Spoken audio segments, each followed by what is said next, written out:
नमस्कार, मैं हूं मृत्युंजय कुमार झा और अगले आधे घंटे तक कमोडिटी मार्केट पर सबसे बड़ी कवरेज जारी है। और आज इस बड़ी कवरेज की शुरुआत एक बड़े इंटरव्यू के साथ, और हमारे साथ इस वक्त जुड़ चुके हैं NCDEX के MD और CEO अरुण रास्ते साहब। सर, बहुत बहुत शुक्रिया आपका जी बिजनेस को वक्त देने के लिए। नए साल में सबसे पहले आपने हमें वक्त दिया, आपका बहुत शुक्रिया और आपको नए साल की बहुत बहुत शुभकामनाएं। हम अब 2024 में आ चुके हैं और चूंकि आपका एग्री का सबसे बड़ा एक्सचेंज है, 2023 में आपने बहुत सारे उतार चढ़ाव देखे हैं। तो मेरा पहला सवाल आपसे ये होगा कि 2024 को लेकर के आपका लॉजिकल एक्सपेक्टेशन क्या है? एक बार तो होता है कि उम्मीदें तो बहुत बड़ी बड़ी होती है लेकिन पूरी नहीं हो पाती हैं कई बार। तार्किक आधार पर आपकी उम्मीदें क्या क्या हैं 2024 को लेकर? नमस्कार। पहले तो आपको और आपके चैनल के सभी दर्शकों को नए साल की बधाई। 2023 जैसे आपने कहा काफी उतार चढ़ाव वाला साल रहा है। 2023 में कुछ अच्छी चीजें भी हुई हैं। अच्छी चीजें ये हुई है कि अगले 3, 4, 5 साल के लिए जो पॉलिसी सेट हो गई है वो एक उसमें स्टेबिलिटी आ गई है। हम हमेशा ये कहते हैं कि पॉलिसी अगर स्टेबल होती है तो मार्केट के लिए अच्छा होता है। तो जैसे हमें पता है कि अगले 5 साल के लिए सरकार क्या करने वाली है, अनाज क्या करने वाली है। कल मैं दिल्ली में था, कल होम मिनिस्टर ने एक तूर दाल मतलब दाल प्रोक्योरमेंट के लिए एक अनाउंसमेंट किया कि हमारी एक सब्सिडरी है वो कर रही है नाफेड के साथ। तो उसमें यह है कि अगले 3 साल में इतना दाल प्रोक्योर करना चाहिए गवर्नमेंट को और इतना प्रोड्यूस करना चाहिए हमारे फार्मर्स को कि 2028 में हम लोग दाल इंपोर्ट नहीं करें। ये लक्ष्य हमने निर्धारित किया है। तो इसमें पॉलिसी में स्टेबिलिटी आ गई है। जब पॉलिसी स्टेबल होती है तो दूरगामी परिणाम उसके अच्छे होते हैं। तो 2024 में, अगर 2023 की अगर आप बात करें तो 2 चीजें थी। एक तो जियोपॉलिटिकल रीजंस थे कि यूक्रेन का युद्ध हो गया था, इजराइल का युद्ध भी शुरू हो गया था। दूसरा ये था कि जो एनवायरमेंटल रीजंस थे वो भी काफी मतलब इतने सालों में जो इम्पैक्ट नहीं कर रहे थे वो पिछले साल काफी इम्पैक्ट किया था। इस साल ऐसा है कि अगर आप आने वाली फसल को देखते हैं, सीजन को देखते हैं, तो अगले 2 महीने अचानक अगर गर्मी नहीं पड़ती है तो गेहूं और चने की फसल अच्छी आ सकती है। अगर वो अच्छी आती है तो हमारे किसान बड़े लाभान्वित होंगे उससे। Right sir. मानसून पर तो डिपेंडेंट होगा ही अगला सीजन, तो उसके लिए हम कुछ कह नहीं सकते। But overall in policy terms ये साल अच्छा है क्योंकि स्टेबल पॉलिसी है। ठीक है। और दूसरा ये है कि जैसे किसानों के लिए अच्छे भाव मिल रहे हैं, that is a good sign. तो हमारी दृष्टि से 2024-23 की कंपैरेटिव में ज्यादा अच्छा रहेगा। उम्मीद है, जैसे आपने कहा, उम्मीद तो बहुत है बट ठीक बात है। आप कह रहे हैं कि आधार पर 24-23 से अच्छा होगा। ओके, 2024 का साल आप कह रहे हैं कि 2023 के मुकाबले अच्छा रहेगा और आप कह रहे हैं कि पॉलिसी के फ्रंट पे एक स्थिरता देखने को मिल रही है। ये आप कह रहे हैं कि बहुत पॉजिटिव साइन है। अब मेरा दूसरा सवाल ये होगा कि 2024 में जब आप ये भरोसा दे रहे हैं कि 23 के मुकाबले 24 का साल अच्छा रहेगा, तो इस भरोसे के साथ अगर मैं आपसे ये पूछूं कि 2024 में एग्री में हमें कौन कौन से नए प्रोजेक्ट दिख सकते हैं, तो आप क्या कहेंगे?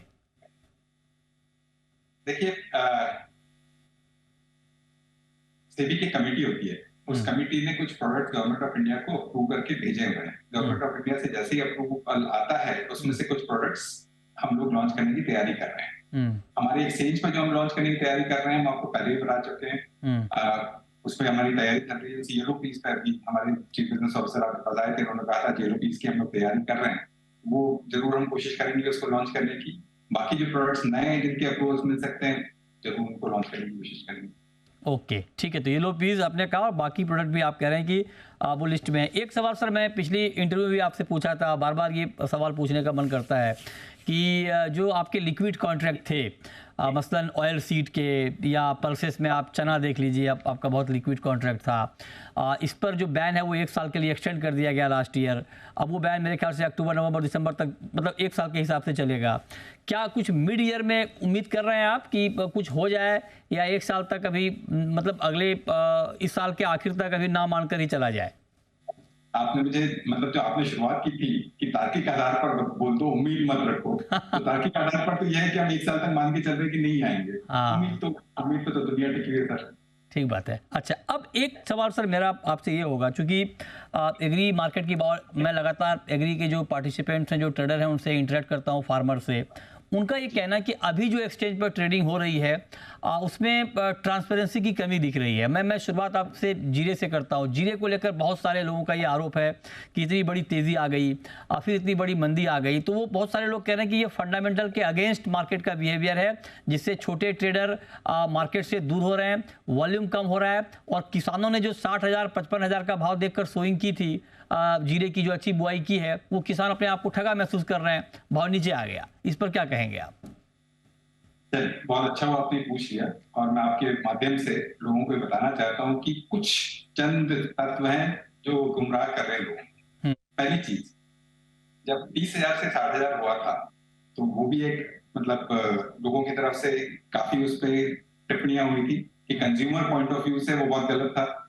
आज की तारीख में 60 से वापस 30 हो गया तो कंज्यूमर पॉइंट ऑफ व्यू से अच्छा हो गया, फार्मर के हिसाब से बुरा हुआ है। तो डिमांड सप्लाई की बात है। दूसरी, जब मार्केट का अप एंड डाउन जब प्राइसेस का होता है, उसमें एक्सचेंज का कोई रोल नहीं होता। एक्सचेंज का रोल होता है कि उसको रेगुलेट करना, ये देखना कि किस तरह से ऊपर से नीचे जा रहा है, नीचे से ऊपर जा रहा है। अगर किसी ने 60,000 पे खरीदा है और वो सोचता है कि 80,000 जाएगा और ये 30,000 पे आ गया, तो ये तो उसका जो डिसीजन है वो गलत। ठीक बात है। हाँ, एक्सचेंज का कोई रोल नहीं है। राइट, और राइट। 60,000 से 30,000 जो हुआ है वो 1.5 महीने के पीरियड में हुआ है। 30,000 से 60,000 हुआ था, वो भी 1.5 महीने के पीरियड में हुआ था। अगर किसी को एग्जिट करना है तो एग्जिट आराम से मिलता है। दूसरा, आपने कहा कि छोटे व्यापारी, हम तो चाहते हैं कि छोटे व्यापारी एक्सचेंज पर आए, क्योंकि वो अपने आप को हेज कर सकते हैं ऐसी परिस्थितियों में। ये मार्केट इसलिए बनाए कि ये रिस्क मैकेनिज्म है।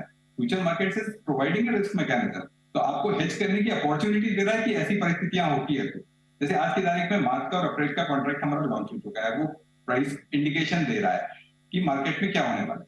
दूसरी, आप परिस्थितियां देखिए। गुजरात में अगर आप जीरे की बात कर रहे हैं तो पिछले साल से डबल सोइंग हुई है, ठीक है, ऑब्वियसली प्रोडक्शन डबल होगा। राजस्थान में पिछले साल से 20 से 25% ज्यादा सोइंग हुई है, ऑब्वियसली प्रोडक्शन ज्यादा होगा। तो मार्केट इन चीजों को डिस्काउंट करता है, डेफिनेटली कंसीडर करता है। और बात आपकी ठीक है, ये बात आपकी ठीक है, राइट सर। ये बात आप कह रहे हैं कि एक्सचेंज का रोल नहीं है, लेकिन मतलब एक्सचेंज का रोल ठीक है सर, आप कह रहे हैं कि प्राइस में नहीं है, लेकिन आपको नहीं लगता कि जिस तरह से मार्केट वोलेटाइल है? अब मैं आज का एग्जांपल आपको देता हूँ। मार्केट खुला 6% का ऊपरी सर्किट था जीरे में। जब मैं आपसे बात कर रहा हूँ, जीरा डाउन है 165 रुपए, 1800 रुपए बढ़ने के बाद 165 रुपए भी नीचे है, कुछ देर पहले और भी नीचे था। तो जब मार्केट इस तरह से वोलेटाइल होता है तो क्या आपको नहीं लगता कि मार्जिन, उस वक्त मार्जिन में आपको बदलाव करना चाहिए? बहुत सारे लोग कह रहे हैं कि बहुत ज्यादा मार्जिन है, जबकि मार्केट इतना गिर रहा है तो मार्जिन कम होना चाहिए। इस पर क्या कहेंगे आप? देखिए, मार्जिन किसके लिए बनाया है कि ऐसी जब अनसेटल्ड पोजीशन होती है तो लोगों को बचाने के लिए मार्जिन लगते हैं। कि आज की तारीख में अगर 30% या 35% मार्जिन लगे हुए हैं, वो इसलिए लगे हुए हैं कि अचानक अगर ये उतार चढ़ाव आते हैं, सपोज 50 रुपए से सीधा 25 पे आ गया, तो अगर 50% या 100% कम हो जाएगा तो मार्केट की एक साइड तो पूरी तरह पड़ जाएगी। उनको बचाने के लिए मार्जिन इस तरह से लगे हुए हैं कि 6% से ज्यादा अगर सर्किट लगते हैं या मार्जिन लगते हैं तो ट्रेड को बचाया जा सके, इस मैकेनिज्म को बचाया जा सके, लोगों को एक तरफा नुकसान या प्रॉफिट नहीं हो और मार्केट रेगुलेटेड रहे, इसलिए मार्जिन लगाए जा सकते हैं। मार्केट तो मतलब ये एक्सचेंज रोज की बेसिस पे मार्जिन नहीं लगाता है, दिस इज द मैकेनिकल। रोज नहीं सर, ये मैकेनिकल नहीं, मैं रोज की बात नहीं कर रहा हूं सर, लेकिन मैं आपसे जानना चाहूँ कि आप मार्केट को बहुत डीपली समझते हैं। मैं आपसे जानना चाहता हूँ, क्या आपको नहीं लगता कि अगर 65,000 का जीरा 30,000 पर आ गया है घट घट के, रोज 6% का लोअर सर्किट लग रहा था, ये जब तेजी वाली बात थी तब भी मैं पूछ रहा हूँ, ऊपर या नीचे कुछ भी, आपको नहीं लगता कि इस वक्त मार्जिन में बदलाव होना चाहिए, मार्जिन कम होना चाहिए? नहीं, देखिए, जो मार्जिन होता है ना, तो वो एक ही तरह का मार्जिन नहीं होता, उसमें 3 या 4 डिफरेंट मार्जिन अलग अलग तरीके होते हैं। उसमें एक्सचेंज का एक मार्जिन होगा, वोलेटिलिटी बेस्ड मार्जिन होगा, जितना मार्जिन की आप बात कर रहे हैं पूरा वोलेटिलिटी की बात कर रहे हैं। जैसे आपने अभी कहा कि 4% ऊपर गया, अभी नेगेटिव आ गया, तो मार्केट में वोलेटिलिटी है, वोलेटिलिटी को मार्जिन के थ्रू कंट्रोल किया जा रहा है। तो ये मार्जिन तो ऑटोमेटेड है, एक फॉर्मूला बेस्ड है, इसमें एक्सचेंज का कोई रोल नहीं है, सेबी का कोई रोल नहीं है, एक फॉर्मूला बेस्ड है जिसके ऊपर रिस्क कैलकुलेट होती है और उस रिस्क के बेसिस पे मार्जिन ऊपर या नीचे जा रहा है। इसमें किसी ह्यूमन बीइंग का या किसी मतलब एक्सचेंज के या सेबी के अधिकारी का कोई इसमें रोल नहीं होता है। ये मैं मार्केट को और छोटे पार्टिसिपेंट्स को आपको ये समझाना चाह रहा हूँ कि ये वोलेटिलिटी बेस्ड मार्जिन है, हाँ। इसमें किसी भी इंडिविजुअल का कोई नहीं, ये अच्छी बात आपने बताई सर। मतलब मेरा आपसे सवाल पूछने का मकसद यही है, क्योंकि नहीं तो एक तरफा बात जाती है, लोग आकर कंप्लेन करते हैं, और इसीलिए हमने कहा कि भाई आप लोग जो सवाल पूछ रहे हैं मैं ये एमडी साहब से पूछूंगा, ताकि आपका ट्रस्ट बना रहे एक्सचेंज के ऊपर, क्योंकि हम सबका मकसद ये है कि एग्री का एक्सचेंज ग्रो करे, और ये ग्रो करेगा तभी फार्मर का फायदा होगा, तभी एग्री बिजनेस का फायदा होगा। जब आप ये कह रहे हैं कि वोलेटिलिटी मार्जिन ऑलरेडी है, वो इंप्लीमेंट होता है, तो लेकिन फिर क्या आपको ये लगता है कि जो ये मार्जिन है वोलेटिलिटी मार्जिन, क्या उसमें उसके फॉर्मूले में बदलाव की जरूरत है, क्योंकि वो काम तो कर नहीं पा रहा है ठीक से ग्राउंड पे?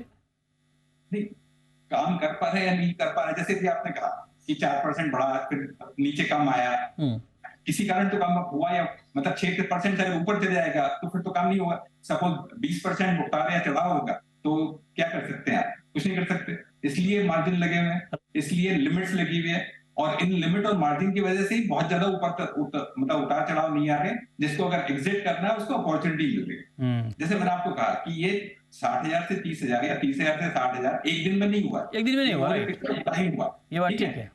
ये इसलिए हुआ है कि मार्जिन लगे हुए थे, ये इसलिए हुआ है कि लिमिट्स लगी हुई, लिमिट पोजीशन लिमिट्स है, मतलब टाइम पीरियड एग्जैक्टली।